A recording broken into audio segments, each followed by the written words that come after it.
Mãos Unidas. Leitor amigo, Mãos Unidas é o título do volume despretensioso que lhe ofertamos à generosidade, buscando-lhe a companhia para nossas reflexões com a doutrina espírita à luz dos ensinamentos do Cristo de Deus. Escolhemos semelhante legenda, recordando que de mãos unidas às mãos mediúnicas escrevemo-lo, e de mãos unidas às nossas temos a bondade da sua atenção voltada para a nossa tarefa em comum. Mãos unidas, tão somente assim, de mãos entrelaçadas, conseguiremos alcançar as realizações do trabalho e do estudo que nos farão atingir os elevados objetivos a que estamos todos destinados nos caminhos do aperfeiçoamento e da evolução. Emmanuel, Uberaba, 17 de abril de 1972. Mãos Unidas. Queridos irmãos da Casa Espírita Mãos Unidas, vamos nos reunir para a nossa reflexão. Que a paz de Jesus, nosso Mestre Maior, esteja nos corações e nos lares de todos nós. Para a nossa reflexão, vamos nos valer do livro Mãos Unidas, que só o título por si já diz tudo. Mãos Unidas, no seu capítulo 5, na boa luta. A seara do bem que Jesus nos descortina se revela por trabalho árduo, com alicerces no espírito de equipe, serviço de confraternização e apoio mútuo em que os tarefeiros, de corações interligados e mãos unidas, são convocados ao duro trabalho, começando no burilamento de si mesmo. À face disso, cada núcleo de atividade espírita, evidenciando-se na condição de posto avançado do cristianismo redivivo, há de ser, por força das suas próprias finalidades, um campo de peleja moral, onde os lidadores atuam armados com recursos da alma, quais sejam o entendimento e a tolerância, a bondade e a paciência, a humildade e a abnegação, baseados no amor que o Cristo nos legou. Portanto, quanto a isso, reconheçamos a nossa obrigação de trabalhar pelo bem para que se faça em toda parte o bem de todos. Lavrar o solo do espírito com os instrumentos do estudo, samear a compreensão, difundir os valores humanos, exemplificar a lealdade aos compromissos esposados na oficina da elevação, espalhar para os outros, tanto quanto possível, as bênçãos do Senhor. Justo que nessas linhas de batalha espiritual apareçam ocorrências menos felizes. De quando em quando, companheiros caem alvejados por inimigos da luz, através das brechas que eles mesmos formaram, requisitando amparo urgente na retaguarda. Muitos recuam assustados ao observarem a extensão da obra a fazer. Outros exigem férias ou licenças indefinidas, receando obstáculos, e outros ainda fogem amedrontados ante os riscos da luta. Em favor de todos, Jesus Cristo, o supremo comandante das hostes do bem, promove e promoverá sempre o socorro adequado, nas condições precisas.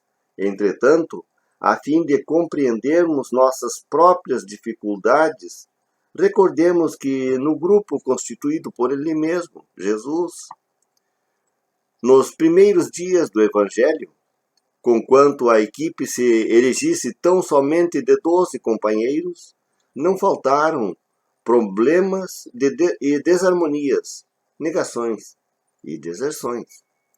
Reflitamos nisso e aceitemos as nossas responsabilidades de trabalhar e servir. Estejamos com o Divino Mestre nas provas e aflições da frente, seguindo para frente sempre.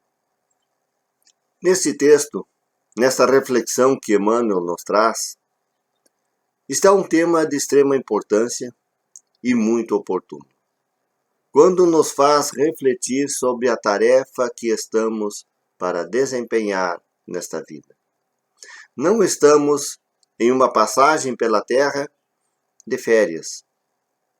Não estamos por menos razão do que aquela que nos faz evoluir espiritualmente.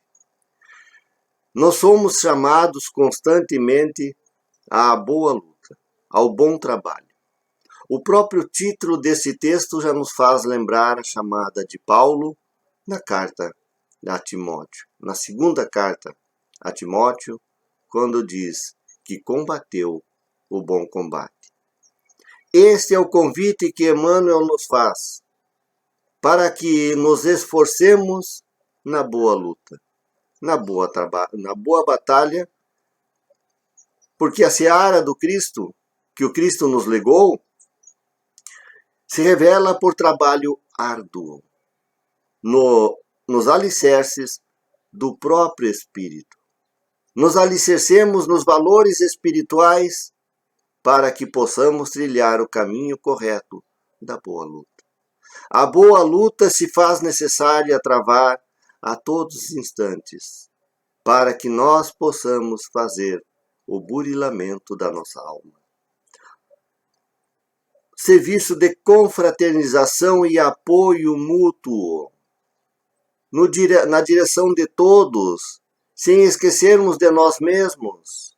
Nós somos a primeira área a ser trabalhada nesta boa luta, para que nós possamos começar a construir as condições necessárias para o bem desempenho da tarefa que estamos destinados a fazer durante esta vida. O maior e o primeiro compromisso que nós temos é conosco mesmo.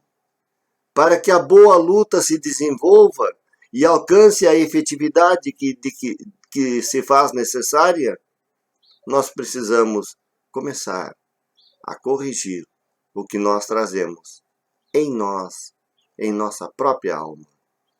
Esta é a primeira sementeira que nós precisamos aprimorar, aperfeiçoar, dar condições para a boa semeadura.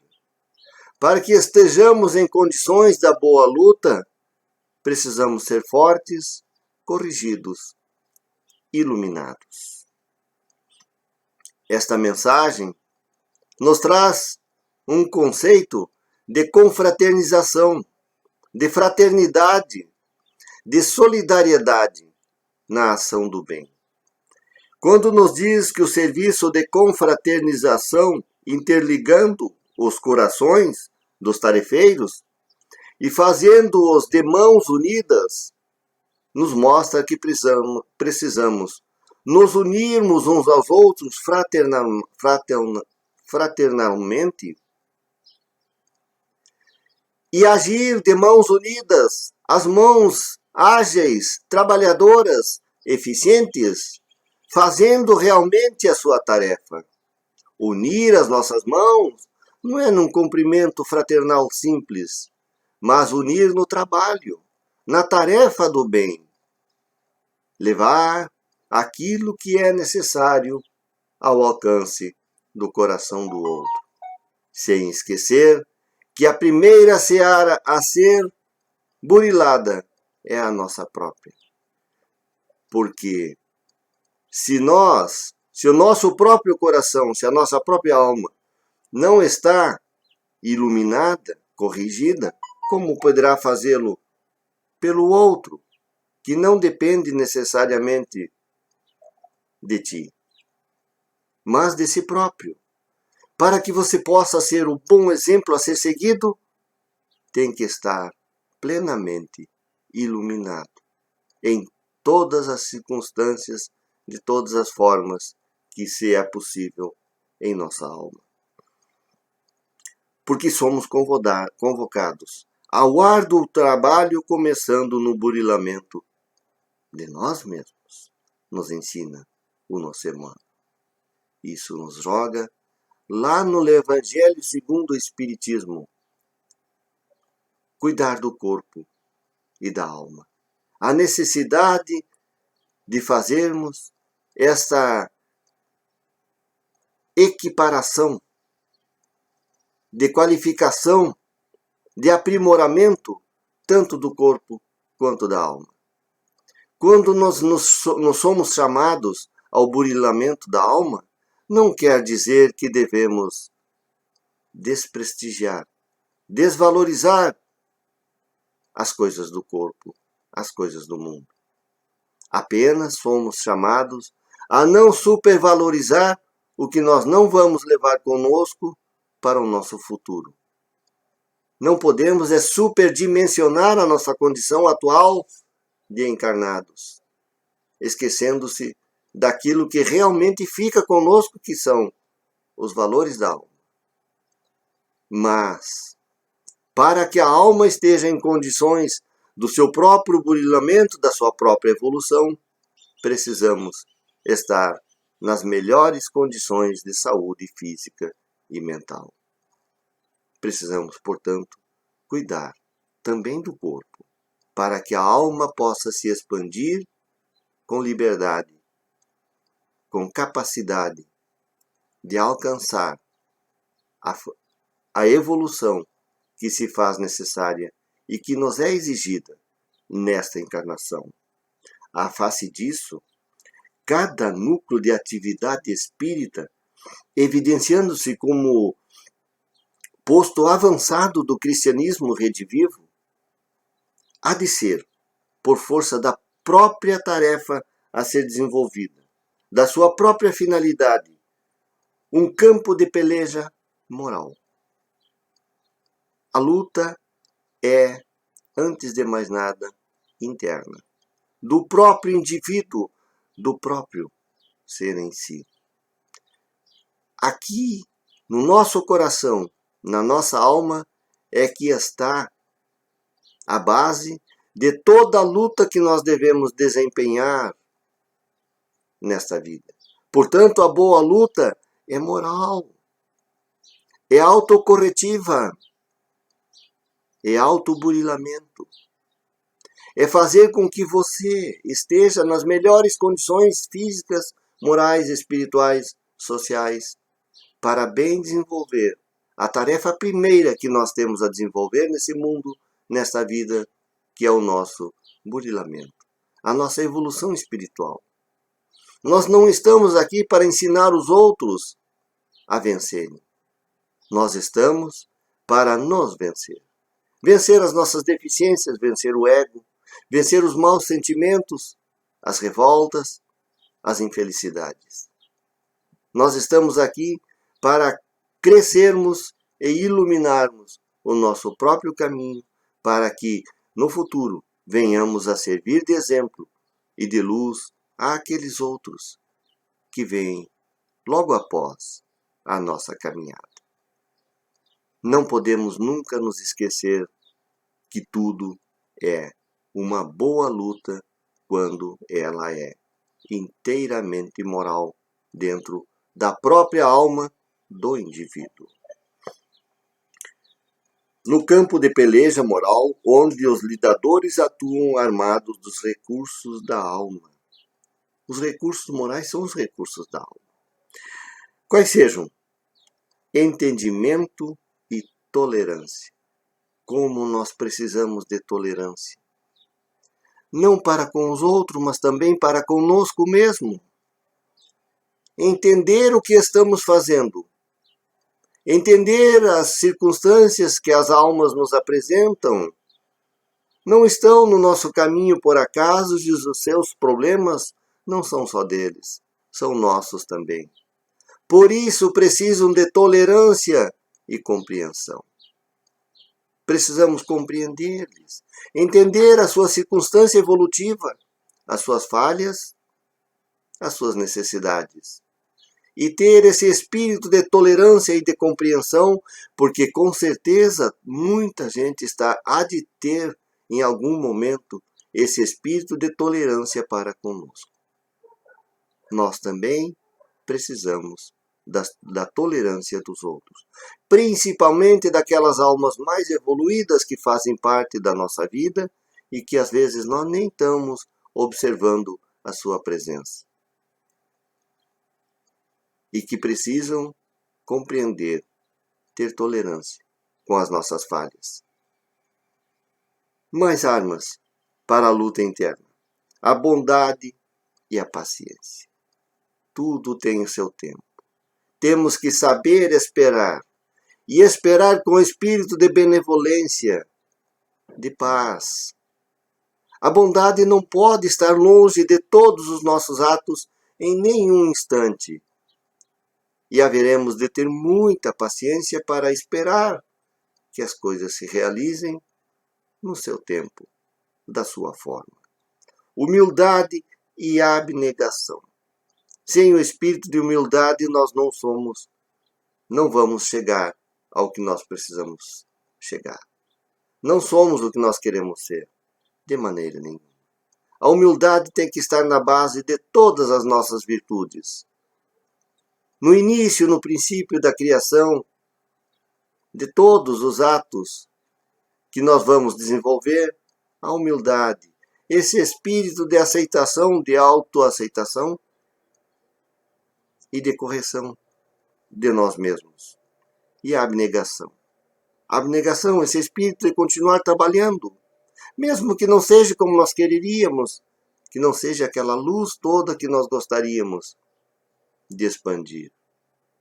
Continuar trabalhando, baseados no amor que o Cristo nos legou. Esta é a mensagem. Saber basear-nos, tê-lo como modelo e guia em todas as nossas tarefas. Porque devemos basear no seu amor, no amor que ele nos legou. Ponderemos quanto a isso. Reconheçamos as nossas obrigações de trabalhar pelo bem em todas as circunstâncias e para todos, sem limite. E quando nós falamos para todos, nós estamos nos incluindo também, e incluindo todos os reinos da natureza. É o bem de todos. Todos os filhos de Deus estão incluídos na nossa necessidade de trabalhar no bem. Lavrar o solo do espírito com os instrumentos do estudo. Estudar-se, estudar para aprender, para melhor compreender, através das luzes que os bons espíritos nos trazem, estudar e estudar muito. Esta forma, para que nós estejamos em condições de semear a compreensão, difundir os valores humanos, exemplificar a lealdade aos compromissos esposados para a nossa encarnação. E se os compromissos esposados para a nossa reencarnação, para esta vida, são o do burilamento do espírito, do resgatar os débitos passados, que com certeza nós os trazemos, ainda temos muitas coisas a serem resolvidas em nossa alma, nas nossas vivências. A lealdade a esses compromissos esposados. Nós precisamos estudar muito a nossa realidade, o que nós somos, para compreender e melhor estar em condições de fazer com que se realize, com que se concretize. Estudar as nossas falhas, difundir os valores humanos. Essa é uma tarefa primordial. Parece que nós estamos perdendo o rumo quando nós olhamos para a humanidade, quando nós entramos em crises que atingem parcela grande da humanidade, nós nos damos por conta do quanto nos falta evoluir espiritualmente. O quanto ainda temos a resolver, a compreender, a entender dos valores humanos. Nós precisamos reencetar esta tarefa de difundir os valores que crescem, que fazem com que a humanidade evolua, que cresce a humanidade. Exemplificar a lealdade aos compromissos é fazer com que as pessoas notem que há um esforço, uma valorização desses valores humanos, uma intensidade maior nesta busca. Tanto quanto possível, a todos os corações, levar as bênçãos do Senhor. Assim nos ensina a irmã. Tanto quanto possível, levar a todos os corações, espalhar para os outros os valores humanos, para que esteja ao alcance de todos e de cada um. É justo que nas linhas de batalha espiritual apareçam ocorrências que vão afastar os menos felizes. De quando em quando, companheiros alvejados pela farsa dos inimigos, pela própria invigilância, por incautos que se fazem, desistem da tarefa. Malbaratam a sua própria caminhada, erram deliberadamente. Talvez por isso precisamos tanto levar os valores humanos, porque existem tantos irmãos infelizes falhando na sua caminhada, ou não conseguindo encontrar o rumo certo que devem dar às suas próprias vidas. E erram, requisitando amparo na retaguarda. Muitos recuam assustados ao observarem a extensão da tarefa a ser desenvolvidos. Nas nossas próprias fileiras, dos que se inscrevem para a tarefa do autoburilamento, na tarefa do bem, da boa luta, desistem, assustados com a extensão da tarefa. Não acreditam em si, não fazem esse esforço a mais e acabam desistindo, acabam fugindo da tarefa. Observam a extensão da obra a se fazer. Outros exigem férias e licenças, que são, na verdade, apenas fugas. Fugas de si mesmo, fugas da tarefa. Ah, mas eu estou tão cansado, eu preciso de um tempo para mim mesmo. Esquecendo-se que não é descansando que vão encontrar a paz, que vão encetar o caminho correto, mas na verdade é esforçando-se ainda mais, é trabalhando ainda mais. O trabalho é uma lei da natureza. Tudo precisa estar em movimento, evoluindo constantemente. E nós reagimos tanto à ideia de trabalhar, achando que trabalhar é apenas e unicamente o esforço físico em uma tarefa puramente humana. Não. Trabalhar são todas as ações do espírito em todas as direções, em todos os sentidos. Tudo que movimenta a nossa alma é trabalho. Porque é uma experiência que está fazendo com que nós venhamos a conquistar mais uma sabedoria. Isso também é trabalho. E nós achamos sempre desculpas e fugas e esquecemos da primeira e maior tarefa, que é de nos manter em evolução constantemente. Outros ainda fogem amedrontados ante os riscos da luta, que às vezes, na grande maioria das vezes, são riscos, perigos que nós inventamos, que nós criamos na nossa própria alma. O único risco que nós corremos ao enfrentar a boa luta é o de aprender, de evoluir, de nos criar condições de ser mais felizes, de construir um mundo de paz, porque estamos evoluindo. E evoluir é conquistar a tarefa primeira desta vida, a maior, a mais importante. E todas as experiências, por amargas que sejam, são, inevitavelmente, experiências de crescimento, de aprendizado, de evolução espiritual.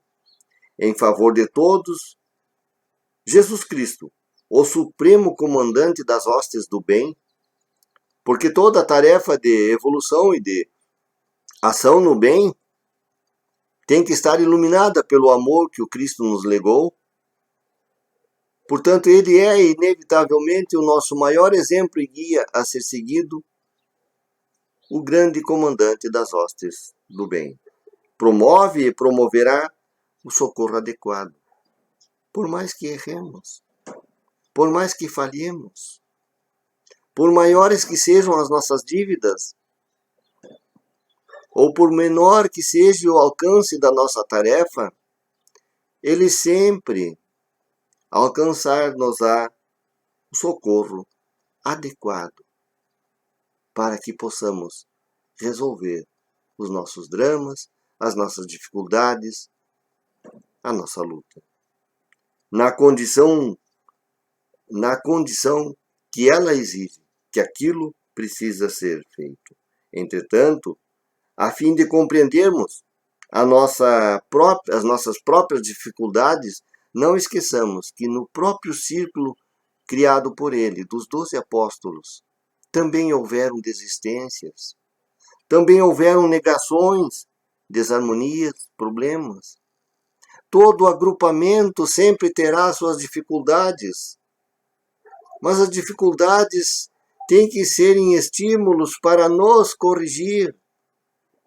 Infelizmente, todas as vezes que enfrentamos problemas nos nossos agrupamentos, nós começamos a procurar culpados e apontar falhas deste e falha daquele.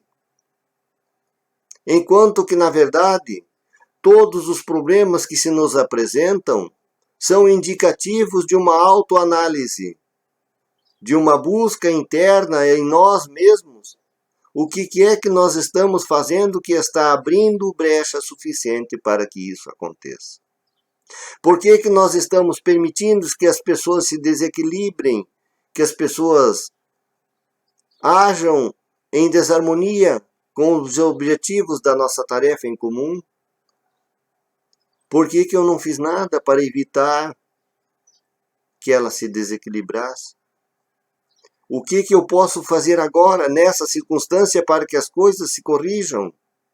Não é apontando falhas, encontrando culpados, apontando culpados, fazendo julgamento das ações dos outros. A luta é toda interna, é moral, é do próprio espírito. A boa luta é a luta de nós mesmos, do autoburilamento.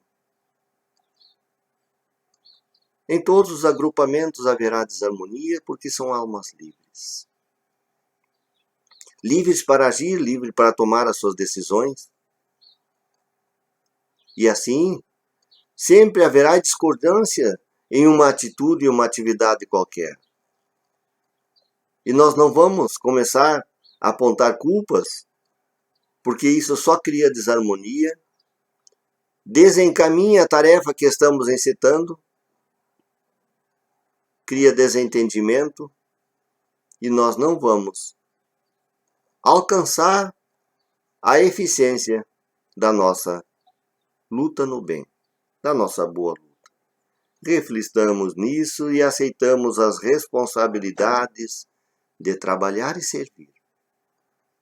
Todas as vezes que se apresentam problemas e dificuldades, mais do que nunca, trabalhar e servir. Este é o conselho de Emmanuel para nós neste texto. Unir as nossas mãos em tarefa, em ação. Trabalhar e servir, fraternalmente, com espírito de solidariedade e tolerância. Sempre. Esta é a boa luta. E a boa luta vai ser alimentado pela aceitação da nossa responsabilidade de trabalhar e servir. Estejamos com o Mestre Divino nas provas e aflições da frente, sempre seguindo em frente. Este é o nosso conselho de Emmanuel, ou melhor colocando, o conselho de Emmanuel para nós. Para desempenharmos a boa luta, servir sempre, trabalhar e servir sempre, seguindo para frente com o Mestre Jesus, tendo-o como modelo e guia em todas as nossas ações, para que nós possamos vencer na boa luta, na boa batalha, na tarefa do bem. Precisamos saber compreender cada vez melhor a mensagem do nosso Evangelho, a mensagem de Jesus. E como fizemos referência a Paulo e o seu bom combate, e como esta carta de Paulo está no mesmo espírito da mensagem de Emmanuel, vamos trazer aqui algumas falas desta carta de Paulo a Timóteo. Na segunda carta de Paulo a Timóteo, no capítulo 4. Conjuro-te, pois, diante de Deus e do Senhor Jesus Cristo, que há de julgar os vivos e os mortos na sua vinda e no seu reino, que pregues a palavra, instes a tempo e fora de tempo, redarguas, repreendas, exortes com toda longanimidade da doutrina. Porque haverá tempo em que não suportarão a sã doutrina, mas, tendo comichões nos ouvidos, amontoarão para si doutores conforme as próprias concupiscências. É tão atual essa mensagem de Paulo. Parece que está nos falando hoje para os problemas de agora. Nos dizendo que haverá tempo que não suportaremos a boa mensagem, a boa doutrina. Teremos comichões nos ouvidos e amontoarão mestres para a nossa concupiscência. Infelizmente, nós estamos passando neste momento por exatamente essa circunstância. Por esses problemas apontados por Paulo há tanto tempo. Encheremos os nossos ouvidos de doutores entendidos em tudo, e desviaremos os ouvidos. Continuando a leitura da carta de Paulo, no seu item 4, e desviarão os ouvidos da verdade, voltando às fábulas, às contas de carochinha, a essas histórias enfeitadas, chamadas de fábulas, que nada trazem de aproveitamento. É tão atual essa mensagem porque nós olhamos ali adiante e vemos tantas pessoas envolvidas em teorias encantadoras, maravilhosas, cheias de fábulas, nuas de verdades e de valores espirituais. Nós parece que nos fantasiamos da mentira, das glórias mundanas e esquecemos os valores da alma, da boa batalha que precisa ser desenvolvida no campo íntimo do próprio ser. Nós queremos corrigir os outros e esquecemos que tudo começa pela autocorreção. Mas tu, sê sóbrio. Ó a chamada de Paulo. Mas tu, Timóteo a princípio, mas transferimos para nós. E esta chamada estará tão própria a este momento, a todos nós. Mas tu, sê sóbrio em tudo. Sofre as aflições, faze a obra de um evangelista, de um cristão. Cumpre o teu ministério. Em todas as circunstâncias, cumpre o teu ministério. Qual seja ele, de autoburilamento ou de espalhar a mensagem do bem, que seja feito isso com espírito de bondade, de tolerância, de amor ao próximo e de desejo sincero de autoburilamento, de travar o bom combate antes em si mesmo do que nos outros. Porque eu já estou sendo oferecido por aspersão do sacrifício. Sabia ele que já estava na hora de oferecer-se como exemplo de abnegação e de luta. E já no item 7, no versículo 7, diz ele: combati o bom combate, acabei a carreira, guardei a fé. Paulo é o exemplo do bom combate. Nunca se deixou abalar pelas mensagens que a memória do passado lhe trazia. Sabia que tinha transformado o seu espírito e precisava da boa luta, do bom combate. Perdeu tudo, mas guardou a fé.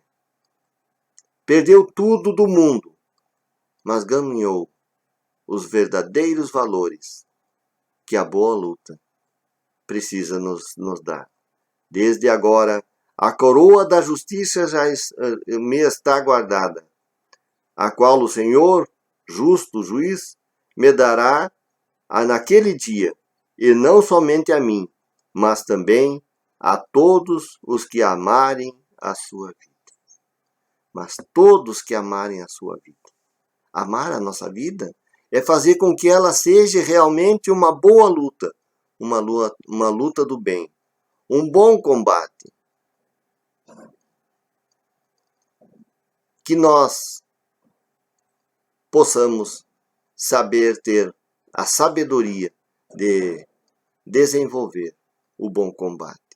Vencer as lutas que nós precisamos travar conosco mesmo. Nós precisamos ainda de muitos burilamentos para que nós façamos permitir que a luz que está guardada em nossos corações se expanda e possa servir de luminária a todos que vêm na retaguarda. Lutemos a boa luta, combatamos o bom combate. Que Jesus nos ilumine e nos fortaleça em todos os instantes. Que assim seja.